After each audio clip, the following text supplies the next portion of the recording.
Hello everyone, and welcome to another match of Smite Assault. This time I'll be playing one of my favorite characters in the game, GEB.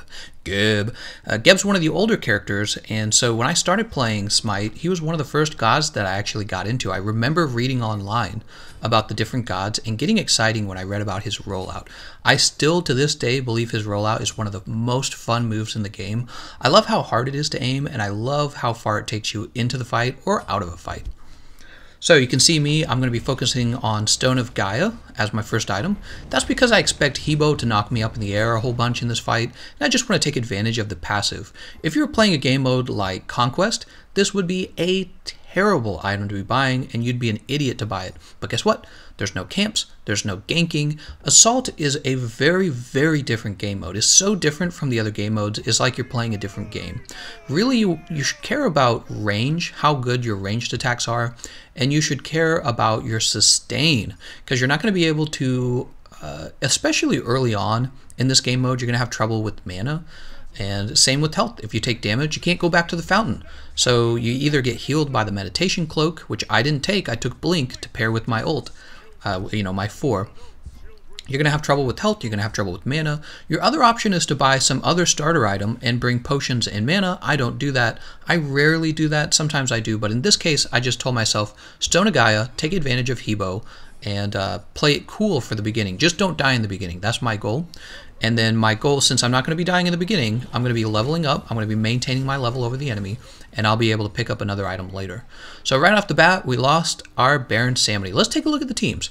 So if you look, we have GEB, Zeus, Baron Samedi, Khepri, and Isis. And anybody who's played this game for a while know that's a big problem, because we have a full magic team. It means that Kumbhakarna and Ymir only have to go magic defense, and then they can build damage if they want, or they can get real tanky, right? They can go double health regen, right? They could go, well, they have a whole lot of options.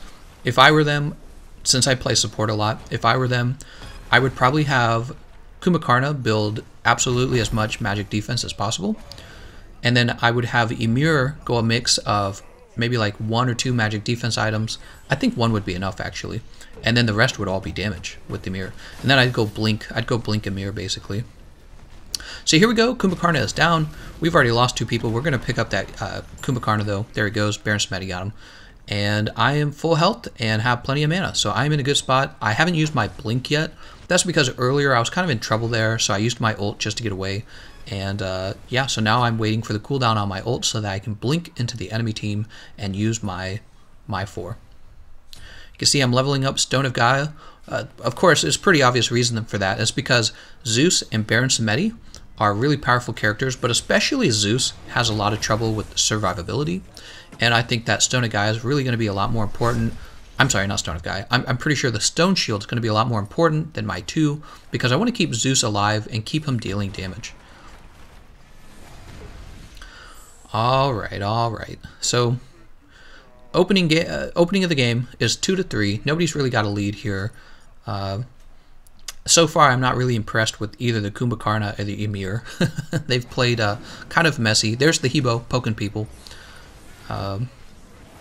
Especially the Ymir. The Kumbhakarna's been okay. He's been appropriately aggressive, but the Ymir, I don't know. I haven't really felt his presence. I was hoping to get a kill there. Obviously, I didn't do enough damage. Look at this. This is what I love about Assault. Assault is really a different beast than the other game modes. You're really just constantly team fighting. That's exactly what's going on here. It feels almost like a fighter game like Smash Brothers, something along those lines. It doesn't feel like traditional Smite, and I love it for that reason. And this is the game mode that I pretty exclusively play at this point. And it's funny because you actually get good at Assault. Isn't that strange to think about?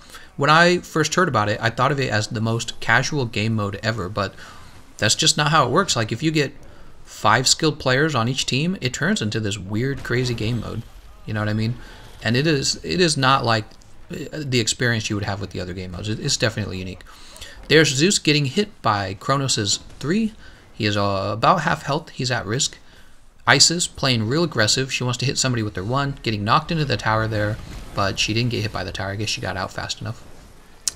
Bees by the enemy Amuzenkab. If I'm saying his name right, is it Amuzenkab? I don't know.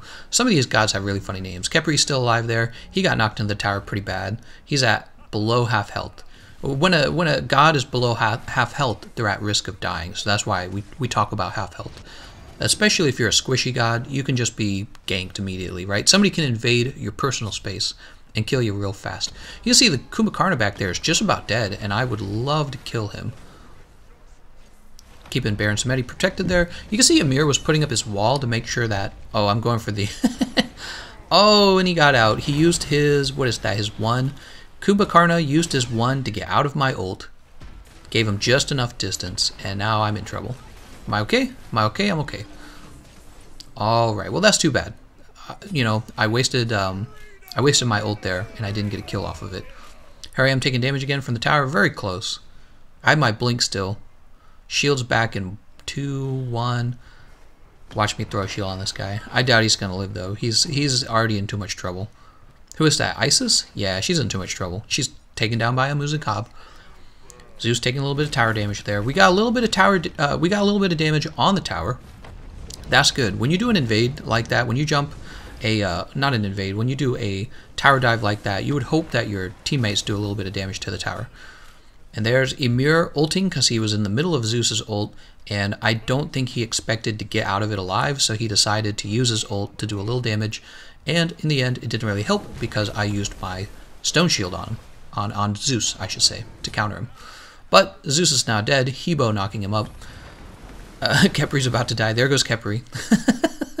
Everybody on the end. So with Assault, since you can't go back to your fountain, it's really about dying at the right time. That's what this game mode's really about. Do a lot of damage, get multiple kills on the enemy team, and then die, right? So you'll do increasingly risky activity. And maybe the Khepri felt like that was the appropriate time for him to die, maybe. But I think it was a little too early. Personally, I think that he should have waited. But on the other hand, he might have not been thinking that way at all. Here we go, getting some damage on the Hebo. He is just about to die. Protecting Baron Samedi. I'm pretty much full health, so I don't need protection. He needs protection. Baron Samedi getting ulted by Kumbhakarna. He is below half health now. Ooh, very close there. He's getting his ult off on. I didn't see who the target was, but it did his ult. I'm sorry, not his ult, his heal. Getting his heal off on one of the enemy gods. And that is keeping him alive. Look at that. He is a little over half health now. That's a really strong move on Baron Samedi, that heal. Especially for this game mode in particular, right? Because he can stay in the fights. You can see me, I was using my rollout there to knock Kumbhakarna out of position. And now Kumbhakarna is down. His passive has been wasted. Ymir picking up a kill there with his ult. Khepri picking up a kill. I saw something going on back there, but I couldn't tell what it was. Things happen fast. So I could have hit Ymir, but I didn't want to actually knock him away in this case because he was already in big trouble, and I was afraid if I knocked him away, my team wouldn't adjust in time. And now we get the tower. This is really how you get ahead in Assault. Like, other than getting a lot of kills, you need to take the enemy tower, because when you take the enemy tower, you get a chunk of gold. And there it is. You saw us pick up some gold, and now we have a nice little lead on the enemy. When you play Smite, you win by snowballing, right? That's how you get a decisive victory, is by snowballing. I can't protect that Zeus because my 3 isn't back. But yeah, to get a decisive victory, you really need to get a snowball, right, where your team gets stronger and stronger and stronger, and the enemy team can't do anything about it because you've already got an advantage. That's kind of how you do it in this game mode. In this game mode, the only way you can really snowball is by getting a whole bunch more kills than the enemy team and getting down their towers, their first 2 towers. So we did real good there, taking their first tower. And what we need to do at this point is make sure that... Oh, I'm in trouble. I was going to say, what we need to do at this point is make sure that we don't lose our first tower. So I'm ulting there, getting a little bit of damage in, and I can tell I'm in bad trouble, so I'm just running toward their tower to try and waste their time. And I am down. The reason why I walk toward their tower is so that they follow me, and then they have to turn around and walk toward, back toward our towers, essentially adding a second or 2 to their kill time on our tower. And you just do everything you can. So it looks like our Isis is already back trying to defend that tower. Zeus is already back.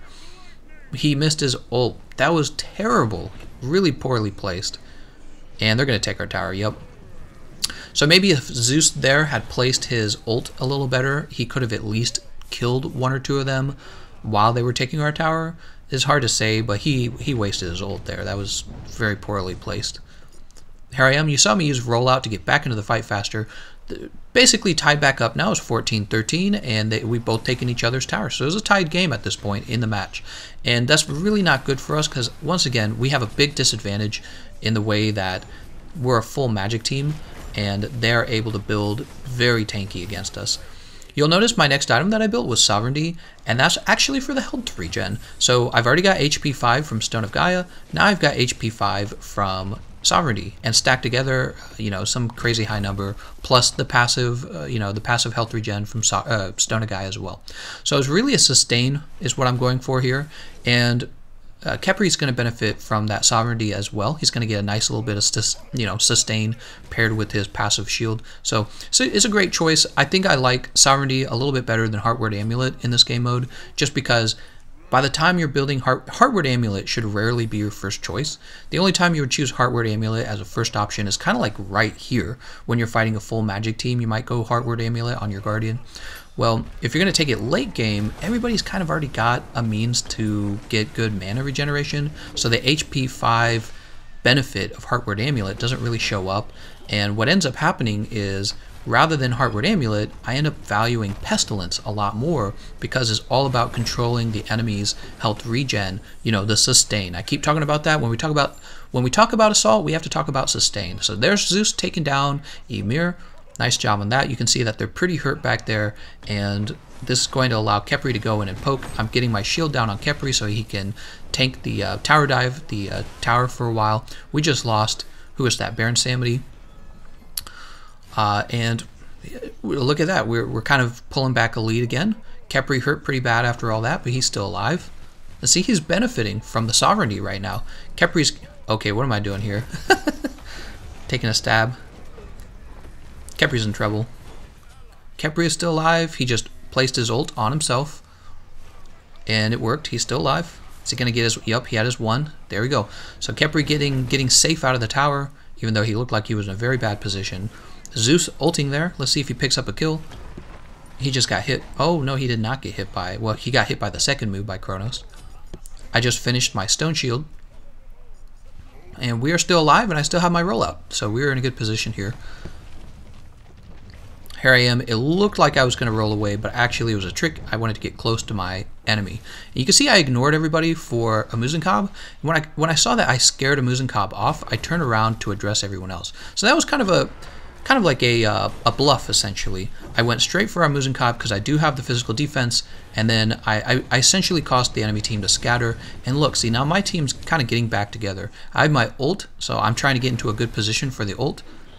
I haven't made up my mind what that is, what that's going to be yet. There's my stone shield. Kumbhakarna's dead. So look at what I've really done here. I've kind of dissected the enemy team and allowed somebody on their team, Kumbhakarna, to get picked off because I'm going around and I'm causing them to be concerned about my moves. Notice I didn't rush in and just used my ult because then they would know my ult is down and they would have less fear of me. So that's a really important idea. Alright, Muzenkob is down. I did finally use my ult. And I'm happy. That's why I'm jumping after this Ymir. I'm happy that, because that whole play went very well. That whole strategy there of scaring the enemy who was about to die, it was a very, very, it worked very well in this case. I don't know if it'll always work. Maybe if they all attacked me perfectly at the same time, it wouldn't. But the thing is, I still had my ult. So it's kind of like playing chess in a way. You got to know what you're capable of doing. What moves you can play. I'm taking damage. Now it's on to the minions. Those won't last long. Baron Samedi shouldn't be doing damage right now. He should be focusing on the tower. We need his auto attacks, and we do not have the second tower. That was a big mistake on Baron Samedi's part. I got to get out of the tower. I'm going to take too much damage. So you'll notice Hebo knocked me up with his attack, and that is causing me to gain a lot of health regen just because of the passive on Stone of Gaia. I mentioned that early on in the match. That's why I took that item first. I think it's worked very well for me. I've never had a mana problem or a health problem, really. Getting Khepri out of that crowd control. Kumbhakarna being real aggressive here. He really wants to stop us from getting away, but it's not going to work. I've got my ult back in 3 seconds. Boom. So roll out there. In that case, I'm not trying to knock anyone into my tower. Oh, whoa, look at that. I'm close. Ooh, I'm still alive. Still alive. There we go. Baron Samedi giving me a nice little bit of health. I think I'm in trouble here. Look at that. He used Mesmerize on me, but he didn't have any follow-up, so he just took damage from the tower, which in my opinion was a mistake. I gotta keep Baron Samedi alive. If Baron Samedi can land his heal, he can really help us out here, but he's in trouble. We're gonna lose our other tower. The enemy team is close to... Yep, there it goes. So, you know, we're pretty close to tied still. It's 23 to 19. I feel like... Well... I feel like our Isis hasn't been too prominent. I haven't seen her ult come out well, there's her ult right there. But I haven't seen any crazy plays with her ult. I get the feeling she's probably been crowd controlled a lot. I have my blink ready, and my ult is on cooldown for 30 seconds. My next item will probably be cooldown. I'm not sure. We'll have to see what I decide on my next item. Zeus getting some good damage in. I actually wouldn't mind being knocked up by Hebo right now, because that would trigger the passive on Stone Gaia once again. Although it'd be pretty close, it wouldn't be too big of a gain. We are just defending the Phoenix. For those of you who don't know what a Phoenix does, a Phoenix protects your Titan, who is behind the Phoenix. And when a Phoenix goes down, after enough time has passed by, the Phoenix actually comes back. So it's different from a regular tower, even though... Okay, there we go. I blinked in with my ult. Going for Kumakarna.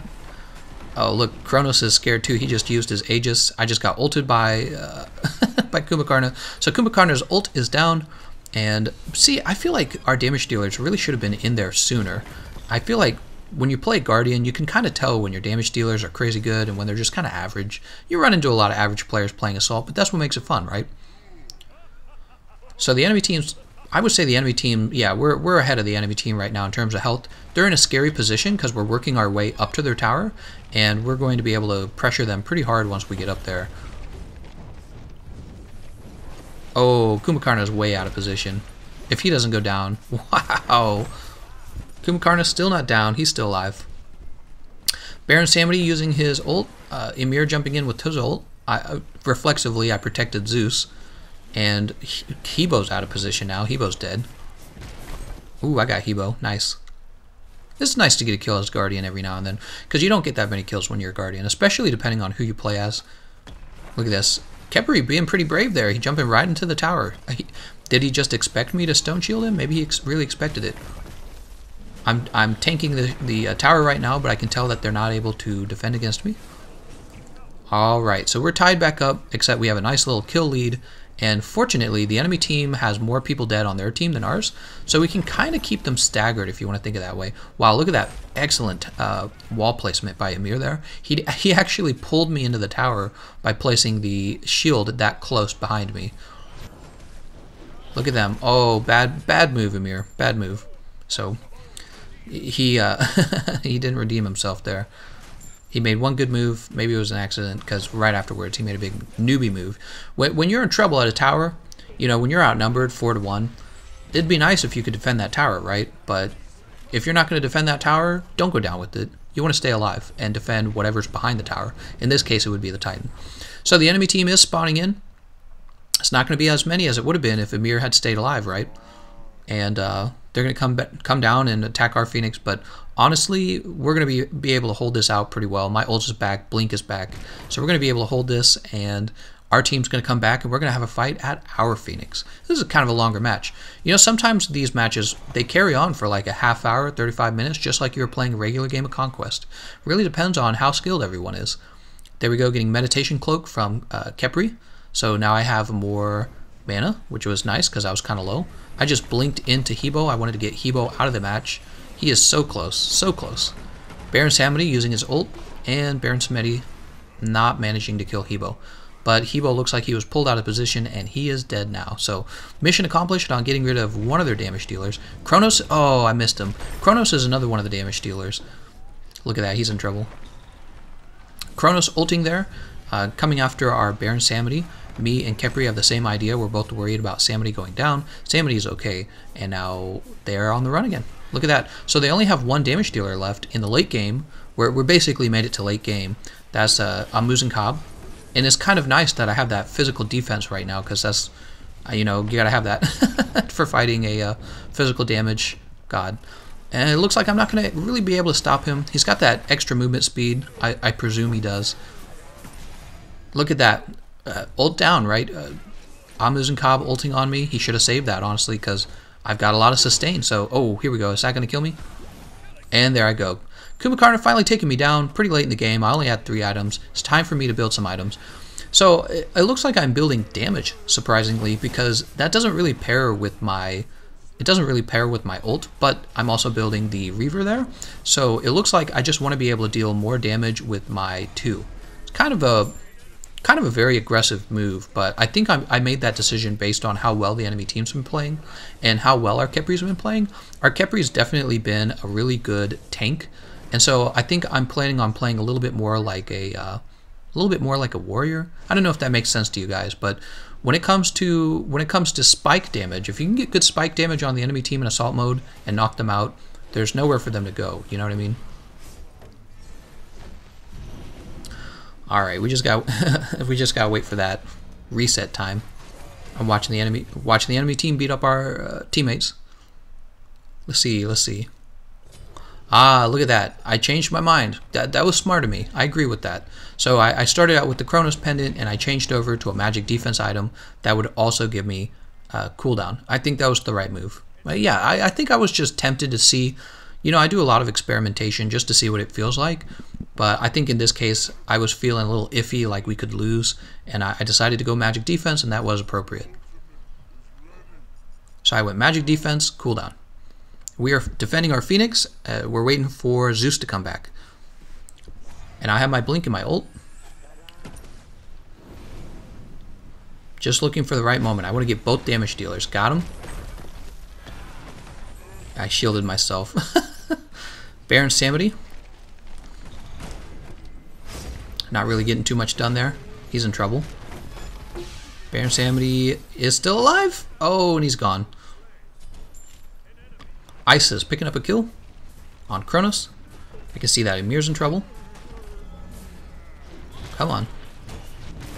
Come on. I'm taking a lot of damage there. Ooh, this is where the game really gets decided. You can see that Amuzen-Cobb ulted me again. So I've been ulted twice by Amuzen-Cobb, and that's why, even though there's only one physical damage dealer on the enemy team, that's why you still need to take physical defense. If you're playing a smart Guardian, it doesn't matter that there's only one physical damage on the enemy team. They might decide to pick on you, and you've got to have the right items to defend yourself. Especially if they're paying attention. If Amuzen-Cobb, if I was playing Amuzen-Cobb and I saw a GEB who didn't build any physical defense into the late game because I was trying to get an efficiency bonus against all the magic damage dealers, I'd stick to that GEB like glue, you know what I mean? I would go right for him all the time and punish him for not having that physical defense. So here he is. He's not going to get away. This is a good game right here. Their enemy team is staggered. Oh, he's not dead yet? Look at that. Come on, guys. Oh, picking up the kill with the rollout. That's fun. I can smell it. We're near the end. They've got 2 squishies, no tank. We've got both our tanks up and all our damage dealers. One of the reasons that's such a big deal in this case is because damage dealers, squishies, generally aren't going to build too much of an advantage against a full magic team. So I knew once I saw those squishies that this is going to be near the end of the match. Using my rollout to catch up to the fight. Look at this.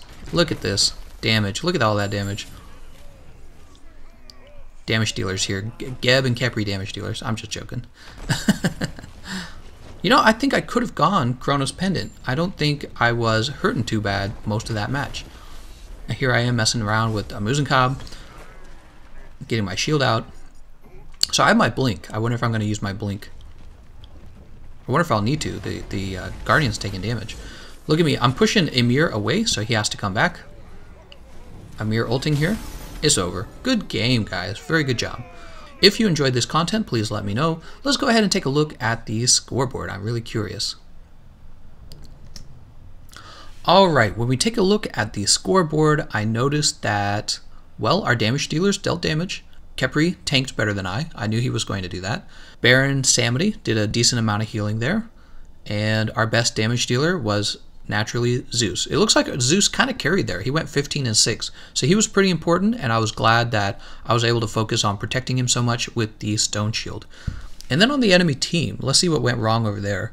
It doesn't really look like too much went wrong. It just looks like maybe their Chronos was dying a bit too much. Same with their Hebo. It looks like their Chronos and Hebo were kind of falling apart there. And let's go ahead and take a look at their builds as well. So Kumakarna, yeah, I don't really agree with his build too much, but you can see he was going magic defense. What I'm surprised by is neither of the Guardians built Heartward Amulet until near the end of the game. That was a big mistake. Also, you can see Emir built the Hide of the Urchin, and that was pointless. There was no need for it because nobody on our team was doing physical damage. So he should have just gone right into Heartward Amulet as his first item. I would have taken the second item, probably would have been Shu or Stone of Gaia, but probably considering it's GEB, I probably would have gone Shu next. So I feel like this is maybe a case where their damage dealers weren't as well supported by, clever Guardian, clever warrior type builds that would have really taken advantage of the fact that we were a full magic team. Alright, well that's everything I have to say. I want to thank you all for watching, and I'll see you guys next time.